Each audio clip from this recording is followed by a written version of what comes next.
It's 10:07 on 1110 KFAB. Good morning. I'm Scott Voorhees. It's a pleasure, it's a privilege, it's an honor. Thank you very much for spending some time. We offer you 2 hours of free homeschooling every day from 9 to 11. This show is guaranteed to be a cure for boredom. Either you're going to have so much fun listening to the show you're not going to know what to do with yourself, or you'll realize that before you started to listen you were actually having much more fun by comparison. Either way, you win. It's great to have you along. As we just heard there from Fox News Radio about 6 minutes ago, Governor Dave Heineman about to put pen to paper and create the Nebraska Safe Haven Law Part 2. Now, you will only be allowed to drop off your child if that child is 30 days of age or younger, and that takes effect by midnight tonight. So this is absolutely your last chance to drop off your maladjusted teenagers. And in the studio with me right now from Baby Safe Haven, New England, a couple people have been national spokespeople for the Safe Haven in the country. Mike Morrisey, who's been on the program before. Mike, welcome back. Good to be back, but in person this time. In person this time. Long-distance phone call. And you brought burgeoning superstar and also Baby Safe Haven spokesperson for New England, Renee Marcou. Thank you very much for being here. Thank you for having me. You guys came here all the way from Boston. Yep. Now, did you think that when the Safe Haven changed, there'd be a giant party here, like a Mardi Gras? Because really, this is the extent of the party. Well, if it did, we didn't get the invitation. That's the problem. But why did you come to Nebraska then? Well, there's two reasons to come. I will say maybe a little congratulatory, because this is the last state to implement what we say a baby safe haven law here.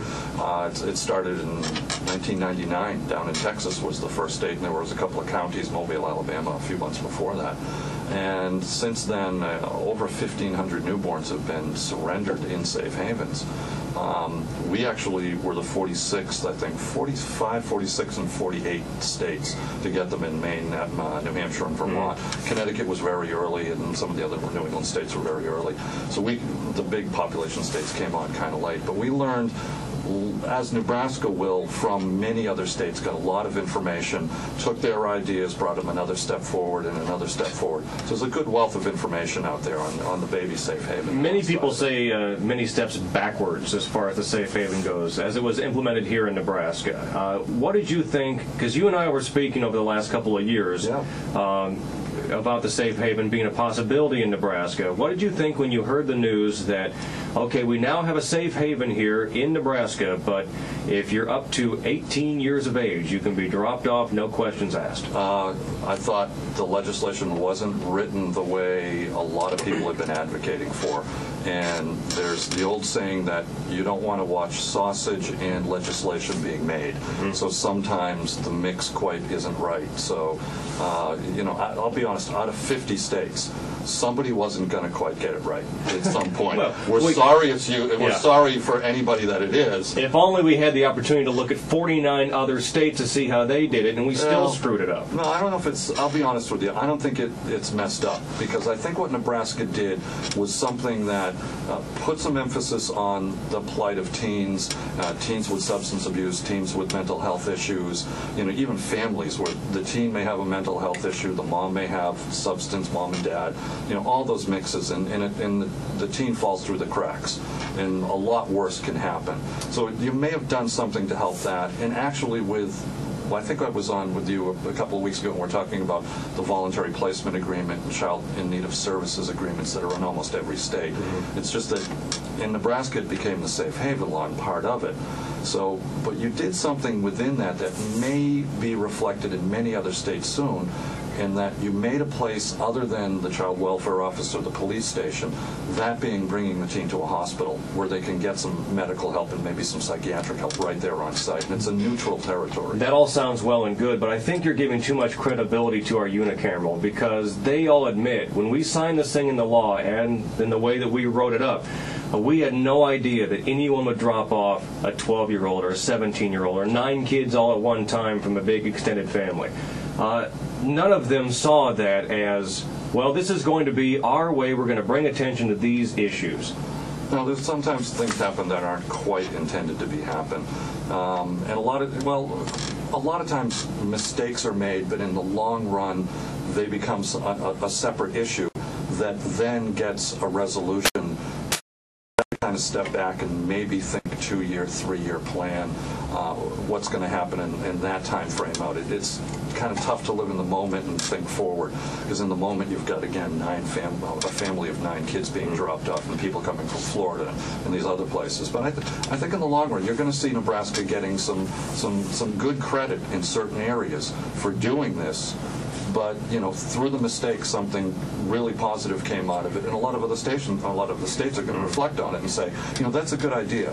Even though it may not have been the absolute intention at the beginning, it is a good idea. And our legislature says as soon as they get back in session with the new crop of legislators in January, this is the first thing they look at in their first 30 days. That's Mike Morrisey from Baby Safe Haven, New England.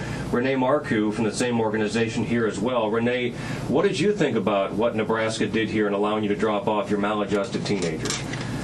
Well, obviously it is an issue for some families. I think that there should be a different place. It shouldn't be under the Baby Safe Haven law, because what the Baby Safe Haven law is in every other place in this country is for an infant up to 7 days or up to 3 days or up to 30 days for a parent who just really has no other option and doesn't know what to do, that they will surrender the baby, and that gives them another option rather than abandoning, you know, and having a death or living with guilt the rest of your life. It's definitely, I mean, obviously now it will be addressed hopefully in different organizations, or, I mean, what Mike was saying, and from here now, you know, every state will see that there's someone that does need help that is older than 30 days, but it should go under a different... Sure. And the question is, okay, let's say you have that kid, mom or the guardian can't take care of him. This 12-year-old is threatening his brother. He's threatening to kill grandma. He's violent. He's getting in fights in school. I can't deal with him anymore. What should that parent do with the kid from here on out? Because the taxpayers in Nebraska said, why is this kid suddenly on the hook for us to take care of? Well, there's private agencies. I mean, first you could go to church groups. I mean, there's a lot of agencies out there. I think what we've seen and what I've read about are parents who didn't have a proper agency maybe in their community or a community near them, or they weren't quite getting the adequate services in their state, or, you know, in their county or in their area. And, you know, a couple of the I think the gentleman who dropped off the 9 kids, the grandmother said he never came to us about this. Now, I'm not picking on him, but sometimes that's what's happening. They keep it, you know, in the family, right? You know, in the very nuclear part of the family, and they don't step outside to, you know, the church group or something of that nature. So that also may be a good outcome out of this. Renee, you mentioned that other states have a 3-day or 24 hours or 7 days or 30 days. Nebraska's going with 30 days. What's the difference in some of these timelines, and what do you think about Nebraska putting it at 30 days and younger? I think that it's okay. All the babies that have been surrendered in New England have been hours old.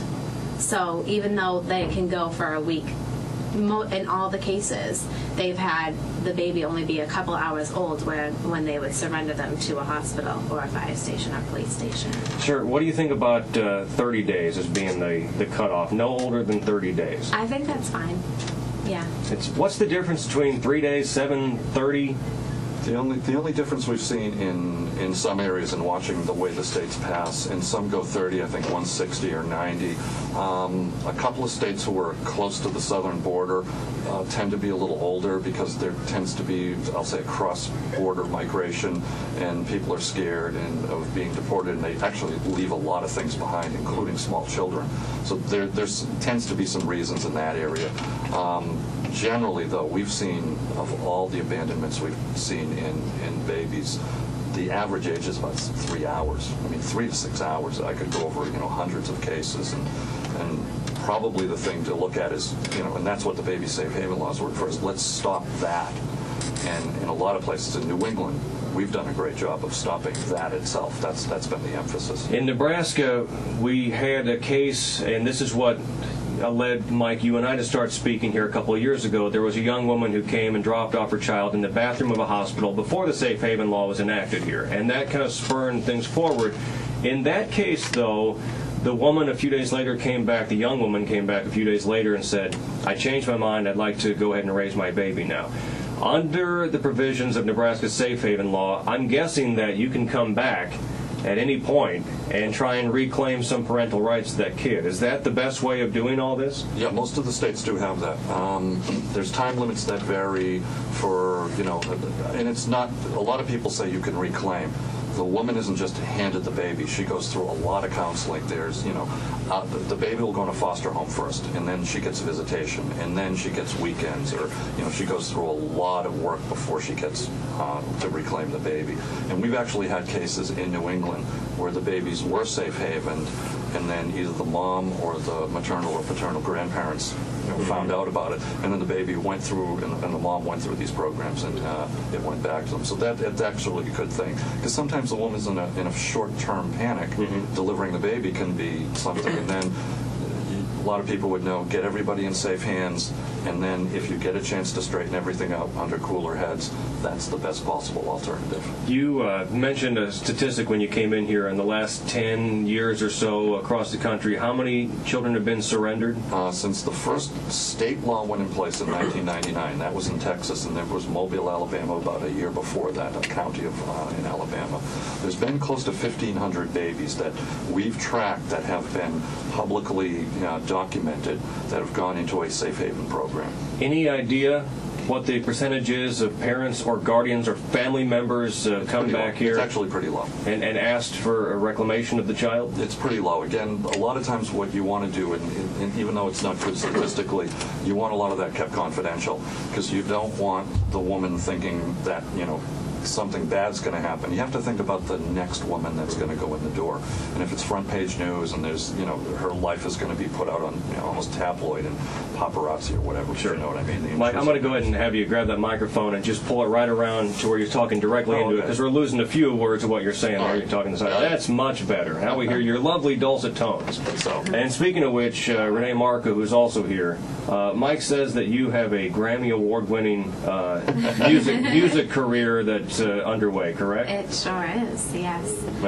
What's that all about? Well, I have a production team over in Boston. I've been doing a lot of traveling over the past year. We've been on a radio tour promoting, obviously, the Baby Safe Haven and my music as well. So it's kind of a strange thing to juggle. I'm here to talk about protecting infants. Also, here's my CD. Yeah, no, it's actually a good mix, because along with the radio, interviews will come, some entertainment updates, or I guess you could say.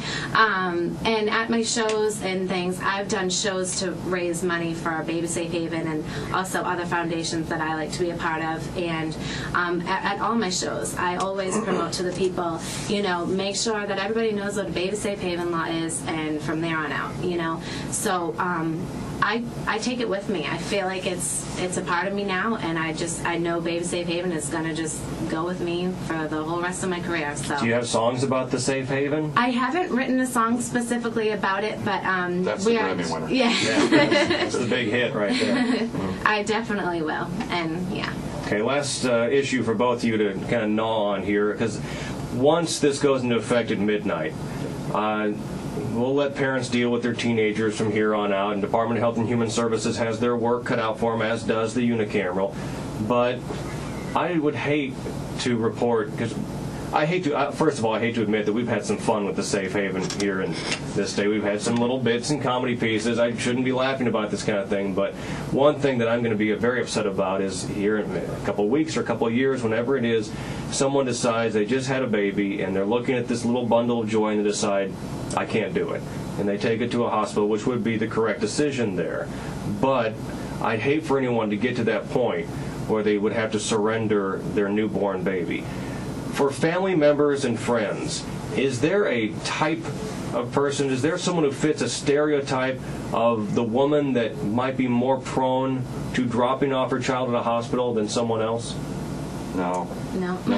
We've seen we can really go New England, and we can talk about from Martha's Vineyard to downtown Boston and Lowell, Lawrence, some of the I'll say tougher cities in the area, through Southampton, where it's horse country. We've seen babies either surrendered, the hotline calls from them, and babies being abandoned prior to the law. But it's something that, I'll say the one thing about Renee's work, we went over 21 months without a baby being abandoned in New England, all New England, and she was on a tour the whole time, which no state agency was paying for, and raised awareness, and we never have gone that long. It was 3 to 4 babies abandoned a year, and two out of the 4 would be deadly. So it's a remarkable record based on a young person talking to young people about something they could know about and should know about. I don't think, Renee, that over the next year, from midnight to night until 1 year from today, I don't think we're going to have one infant surrendered to a Nebraska hospital under the safe haven law. Am I ignorant for thinking that? No, hopefully it doesn't have to happen. The women also have an option to call the hotline before there even becomes a panic or before they even go into labor and have the baby, that they can talk to paramedics and EMTs on the line and come up with a parenting plan or an adoption plan before they even have to surrender the baby. So they can get help before too. But I mean, the good thing is hopefully that now this law will be passed, and even if a year from now nobody is going to surrender their baby, hopefully along with that nobody will abandon their baby either. That's Renee Marcou, also Mike Morrisey from Baby Safe Haven, New England. Is there a website people can go for more information? We have a website we use for New England, but it's actually national. It's babysafehavenlaw.com. Okay, and then what about Renee's website for her fledgling music career? It's reneemarcou.com, ReneeMarcou.com. And there's YouTube stuff on you, right? I haven't had a chance to check that out yet, but we'll have to go watch you in action. For sure. Thank you. Thank you both very much for coming in here. Welcome to Nebraska. Thanks. And try not to drop off any teenagers while you're here. Okay. No. All right. Thanks, guys. So we got a Fox News update in 7 minutes here on 1110 KFAB.